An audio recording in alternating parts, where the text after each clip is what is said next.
Hello friends, I am Mukesh. आज प्रकाश का third lecture लेकर आए हैं। इसमें दर्पण का यूज, दर्पण का विशेष गुण, इसके प्रकार के बारे में अध्ययन करेंगे। इससे पहले भी हम 2 वीडियो अपलोड कर चुके हैं। अगर आप वो नहीं देखे हैं तो वो वीडियो देख लीजिए। और अगर अभी तक सब्सक्राइब नहीं किया है तो प्लीज़ सब्सक्राइब करिए। और वीडियो पसंद आवे तो लाइक भी करिए, शेयर करिए। और क्या आप चाहते हैं इसके बारे में कमेंट भी करिए, कैसे लगा आपको। ओके, तो चालू करते हैं।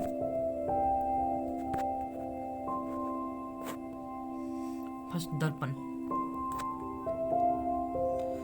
दर्पण एक प्रकाशीय यंत्र है जिसका एक पृष्ठ पर कलई किया जाता है और दूसरा सतह परावर्तक सतह की तरह कार्य करता है। जैसे कि आप देख सकते हैं, यह सतह ऊपर का सतह जो यह है परावर्तक सतह रूप में कार्य करता है और इसका अंदर सतह जो रहता है कलई किया हुआ रहता है सिल्वर या किसी गहरा कलर से।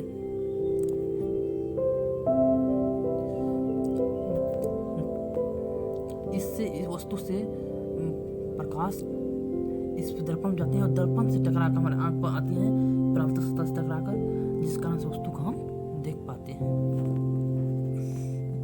दर्पण मुख्यतः 2 प्रकार के होते हैं, एक समतल दर्पण, दूसरा गोलीय दर्पण।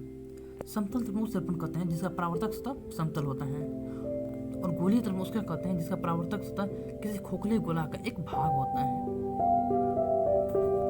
इसके बारे में आगे पढ़ेंगे इसी वीडियो में। समतल दर्पण। समतल दर्पण वह दर्पण जिसका परावर्तक सतह समतल हो उसे समतल दर्पण कहते हैं। ओके, जैसे कि यह समतल दर्पण का एक उदाहरण है, लुकिंग मिरर। समतल दर्पण में बना प्रतिबिंब का गुण। समतल दर्पण में काल्पनिक एवं सीधा प्रतिबिंब बनता है। देखिए, जैसे देख सकते हैं आप, काल्पनिक है, सीधा है। यह दर्पण के पीछे बनता है।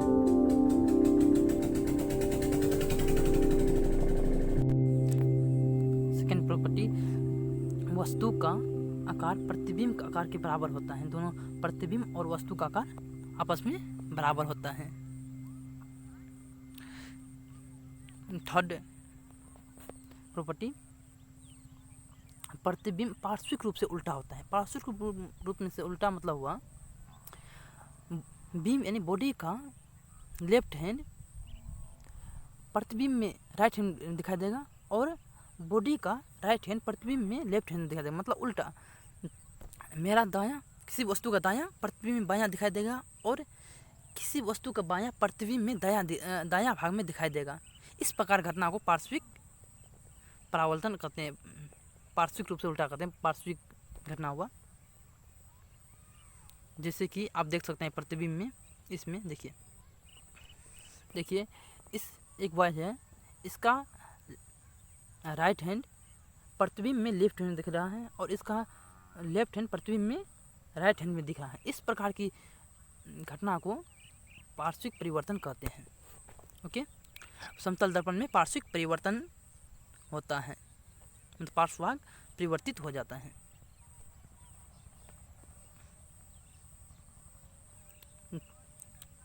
प्रतिबिंब दर्पण से उतना ही पीछे बनता है जितना वस्तु दर्पण से आगे होता है। जैसे कि आप यहाँ पर देख सकते हैं, एक मोमबत्ती है जो मिरर के सामने रखा हुआ है। मिरर से यह डी नोट डिस्टेंस पर स्थित है, जैसे कि इमेज दिखा रखा है। और इमेज, इसका जो इमेज बनता है वह DI डिस्टेंस दर्पण से पीछे बनता है। इसलिए यहाँ पर D नॉट इक्वल टू होगा DI, क्योंकि कोई वस्तु समतल दर्पण से जितना आगे होता है वह दर्पण में उतना ही पीछे दिखाई देता है। अब समतल दर्पण कुछ विशेष गुण का अध्ययन करते हैं। समतल दर्पण में बना प्रतिबिंब का विशेष गुण। यदि कोई वस्तु समतल दर्पण की ओर भी चाल से चलता है तो उस दर्पण में अपना प्रतिबिंब भी चाल से अपनी ओर आता प्रतीत होता है।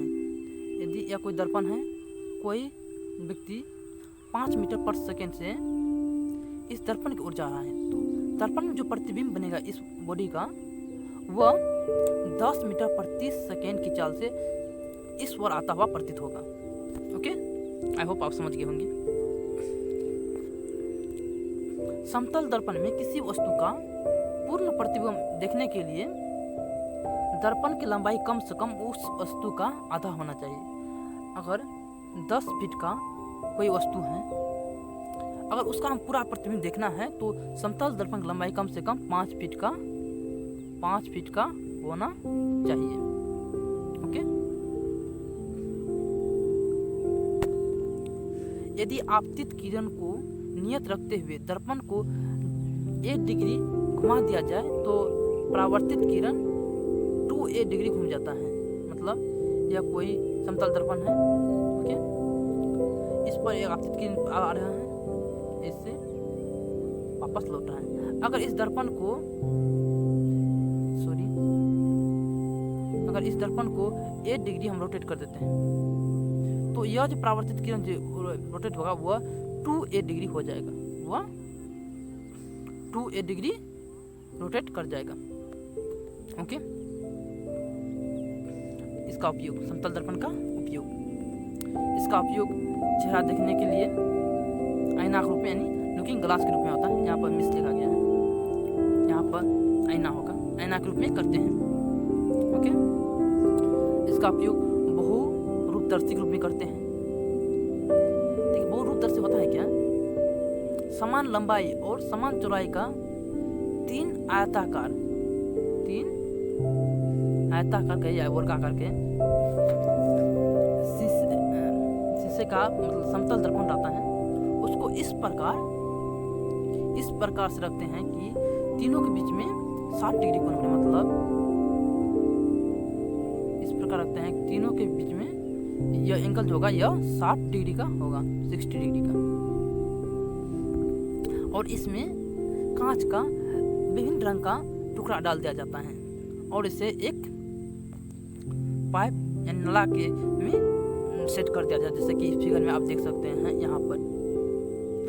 और इसका इस भाग को घिसा हुआ कांच लगा दिया जाता है और इस पर एक फ्रेश कांच लगा देता है। इस साइड से इसको रोटेट करके देखा जाता है तो प्रकाश के परावर्तन के कारण प्रकाश के इसमें बार बार परावर्तन होता है। सभी इस कारण से अजीब सा बहुत सुंदर आकृति बनता है। इसी को कहते हैं बहुरूपदर्शी। आपको याद रखना है, इसमें समान लंबाई और समान चौड़ाई के 3 आयताकार समतल दर्पण इस प्रकार लगे रहते हैं कि दर्पण के बीच 60 डिग्री कोण बनता है, जैसे कि हम आपको बताए। तीनों दर्पण के परावर्तक सतह भीतर की ओर रहता है और दर्पण द्वारा घिरे स्थान में रंगीन कांच के कुछ टुकड़े रहते हैं। ओके, अब है परिदर्शी। इसका उपयोग अधिकतर होता है मिलिट्री में, युद्ध सब की जगह पर सेना करते हैं सिपाही सब, और पनडुब्बी में भी इसका यूज होता है। यह होता है क्या? देखिए यह है परिदर्शी, देख सकते हैं आप, यह है परिदर्शी। इसमें यहाँ पर 45 डिग्री पर जो कि आमने सामने 2 मिरर लगाते हैं, यहाँ एक यहाँ, यह 2 मिरर लगा रहता है। और देखिए यह 45 डिग्री पर है, तो जैसे प्रकाश के परावर्तन नियम हम बताए हैं अगला वीडियो में, आप प्रीवियस लेक्चर में देख सकते हैं उसको।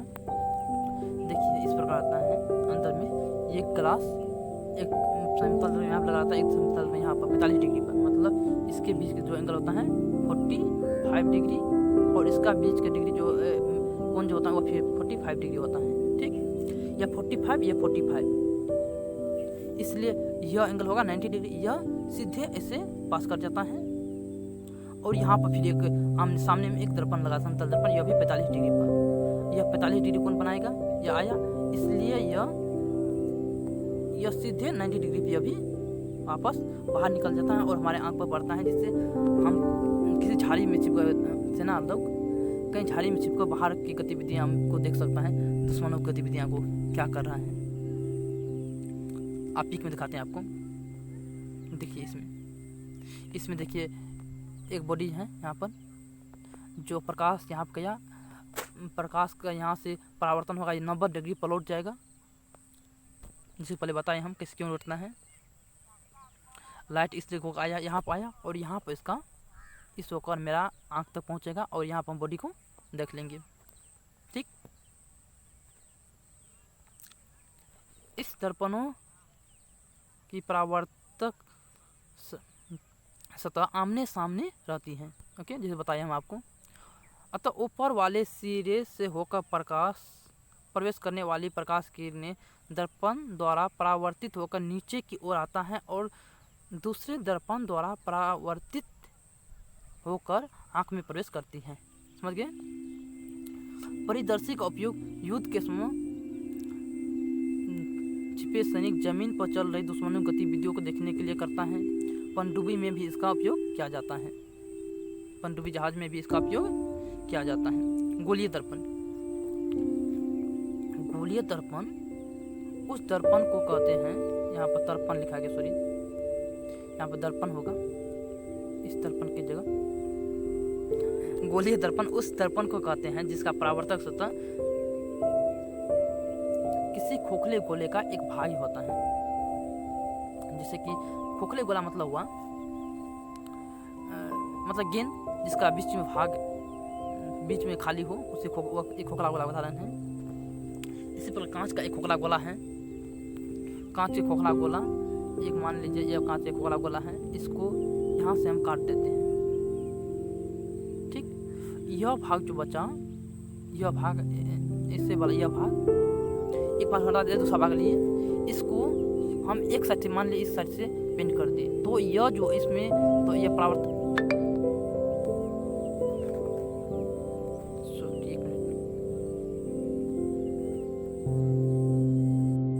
सॉरी फ्रेंड्स, कुछ डिस्टर्ब हो जाता है, अब नहीं होगा ऐसे। आपको हम बता लीजिए गोलीय दर्पण।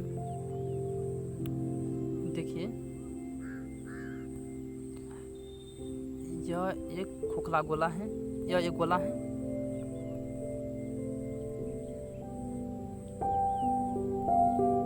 यह एक गोला है जिसका कांच का गोला है, जिसका खोखला गोला है, बीच में भाग मतलब खाली है। यहाँ से हम इसको एक भाग को काट लेते हैं।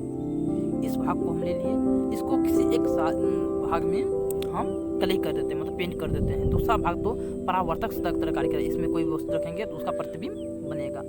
इस प्रकार को इसको कहते हैं अवतल दर्पण। इसी में अगर इस भाग को हम अंदर से अगर कलई कर दे, ऊपरा भाग तो परावर्तक सतह कार्य करेगा, इसमें प्रतिबिंब बनेगा। इस प्रकार दर्पण कहेंगे उत्तल दर्पण। गोलीय दर्पण दो प्रकार का हो सकता है, उत्तल और अवतल, जिसे हम आपको बताएं। देखिए यह एक गोला गोला था, इसका अगर इतना भाग काट कर इस साइड से कली कर दिए, तो यह जो बनेगा दर्पण इस साइड से परावर्तक सतह मतलब धसा हुआ भाग, जैसा परावर्तक सतह रूप में कार्य करेगा, उसको कहेंगे अवतल दर्पण यानी कॉनकेव मिरर। और जिसका उभरा हुआ भाग मतलब उठा हुआ भाग परावर्तक सतह तरह कार्य करेगा, मतलब तो उसे कहेंगे उत्तल दर्पण। उठा हुआ रहेगा तो उत्तल दर्पण यानी कॉन्वेक्स मिरर। ठीक, यह दो प्रकार होता है। गोलीय दर्पण दो प्रकार का होता है, पहला अवतल यानी कॉनकेव, दूसरा उत्तल दर्पण यानी कॉन्वेक्स। अवतल दर्पण वह गोलीय दर्पण जिसका बाहरी भाग पॉलिश किया रहता है और भीतर झुके हुए भाग जो से प्रकाश का परावर्तन होता है उसे अवतल दर्पण कहते हैं, जैसे आपको बताइए। इसे अभिसाहित दर्पण भी कहते हैं, क्योंकि अनंत से आने वाली प्रकाश की किरणें को यह सिकोड़ती है। पता है इसमें क्या? यह एक अवतल दर्पण है। अगर अनंत से मतलब सूर्य को प्रकाश आ रहा है, इसमें यह एक अक्ष है, आने वाली प्रकाश यह समांतर आती है, जो आती है ये अनंत से प्रकाश, वह परावर्तन के बाद इसे सिकुड़ कर एक बिंदु पर मिलते हैं, इसे फोकस करते हैं। इसके बारे में हम नेक्स्ट वीडियो में बारे में डिस्कस करेंगे, तो छोड़िए, वो आप समझ लीजिएगा। अभिसारी दर्पण भी कहते हैं क्योंकि ये अनंत से आने वाले प्रकाश की किरणों को एक बिंदु पर अभिसरित करते हैं, यानी सिकोड़ती हैं। ठीक। उत्तल दर्पण वह गोलीय दर्पण जिसका भीतरी सतह पॉलिश की हुई रहती है और बाहरी उभरा हुआ परत से प्रकाश का परावर्तन होता है, उसे उत्तल दर्पण कहते हैं। ऐसे अंदर के ओर हम पॉलिश कर दिए, बाहर को परावर्तन कार्य करता है, इसे कहेंगे हम उत्तल दर्पण। ठीक। जैसे कि आगे में हम बताए थे। इसे अपसारित दर्पण भी कहते हैं क्योंकि यह अनंत से आने वाली प्रकाश की किरणों को फैलाती है, मतलब अपसरित करता है, डिवर्जिंग करता है, इसलिए इसे डिवर्जिंग मिरर भी कहते हैं। मान लीजिए यह एक उत्तल दर्पण है,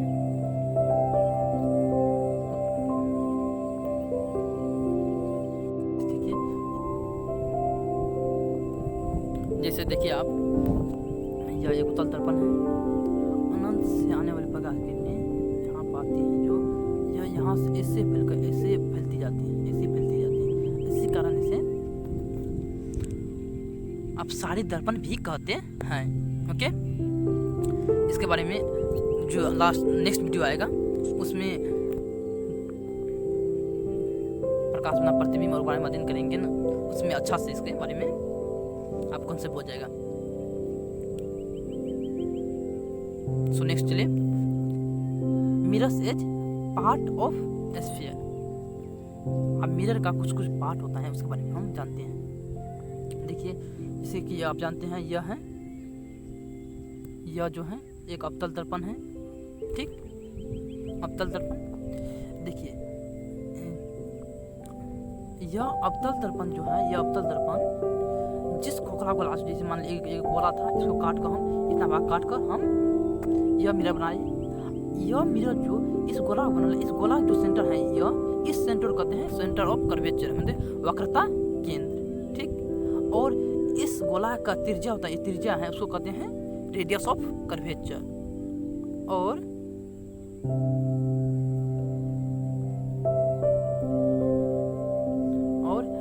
यह बिंदु P जो इस दर्पण की इतना लंबा दर्पण जो है, इसके मध्य बिंदु है, इस मध्य बिंदु को कहते हैं ध्रुव, यानी पोल, इसे P से सूचित करते हैं। ठीक। और देखिए, इस ध्रुव और C को मिलाने वाले यह जो रेखा है, इस रेखा को कहते हैं प्रिंसिपल एक्सिस, यानी प्रधान अक्ष। ठीक। इसी प्रकार उत्तल दर्पण में भी सब कुछ होता है। रेडियस ये हो गया, रेडियस ये होगा ध्रुव, यह वक्रता केंद्र, यह हो गया प्रिंसिपल एक्सिस। और एक बता दूं,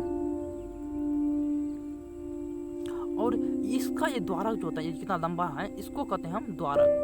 यह कितना चौड़ा है, दर्पण कितना चौड़ा है, यहाँ से यहाँ तक की लंबाई जो होगा, इसको कहेंगे द्वारक। ओके। तो आगे बढ़ते हैं।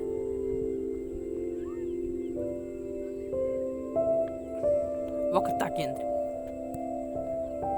गोलीय दर्पण जो को जिस खोखले गोले का काटा हुआ भाग माना जाता है, उस खोखले गोले के केंद्र को वक्रता केंद्र कहते हैं, C से सूचित करते हैं, जैसे कि आपको बताए थे हम। ओके।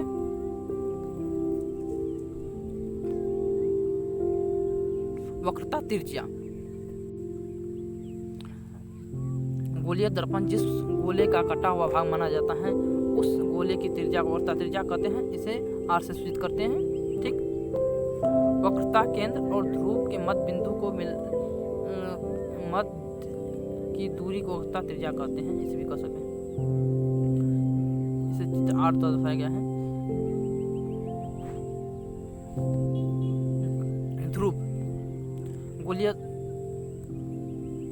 दर्पण की पृष्ठ सतह का मध्य बिंदु ध्रुव कहलाता है, इसे यहाँ P से दर्शाया गया, P सूचित किया जाता है। द्वारक, किसी भी दर्पण के वृत्ताकार चाप को उस दर्पण का द्वारक कहा जाता है। जैसे कि यह वो दर्पण है, इसका यह जो चाप है, इस यह लंबाई उसका द्वारक कहा जाएगा। ठीक।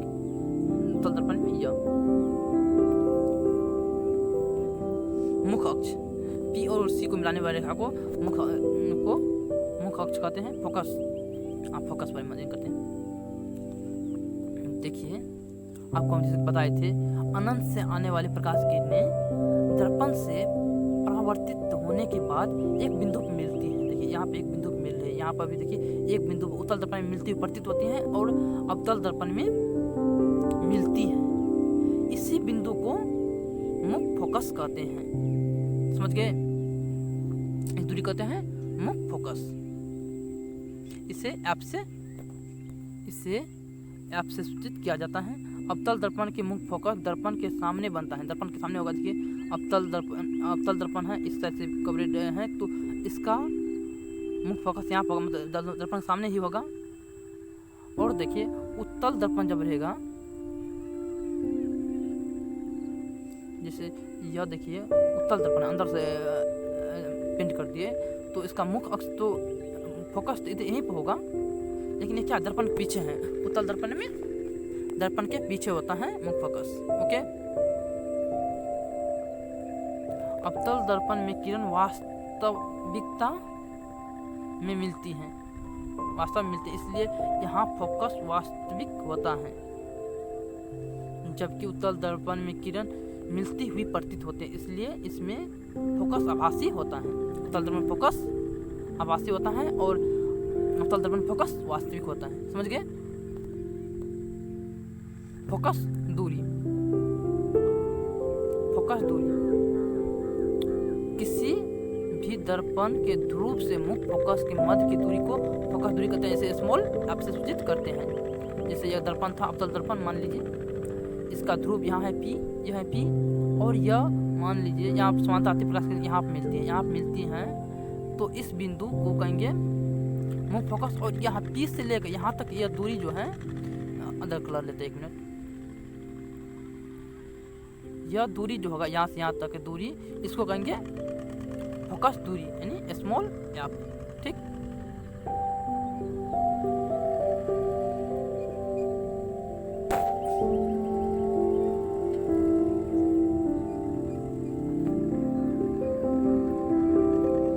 देख फ्रेंड, उत्तल दर्पण के लिए फोकस दूरी धनात्मक लिया जाता है और अवतल दर्पण के लिए फोकस दूरी ऋणात्मक माना जाता है। ठीक।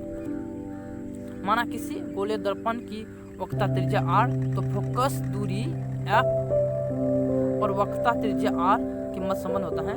f जो होता है r का आधा होता है, मतलब वक्रता त्रिज्या का आधा पर फोकस मुख्य फोकस रहता है। स्मॉल f मतलब फोकस दूरी बराबर क्या होता है? वक्रता त्रिज्या बटा 2।